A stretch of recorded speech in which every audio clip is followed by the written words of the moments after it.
সীমানা জুড়ে পাঁচিল তুলেছ, উঠোন করেছ আঁটো, বাইরে রেখেছ ইয়া বড় গেট, মনের দরজা খাটো।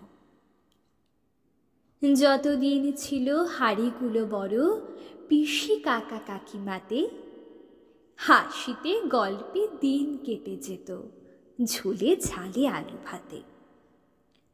পাশাপাশি বাড়ি বোঝাই যেত না, কার সীমা কত দূর।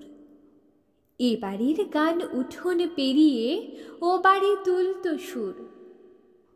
এ বাড়ির গাছে ফুল ফল হলে ও বাড়িতে যেত আধা।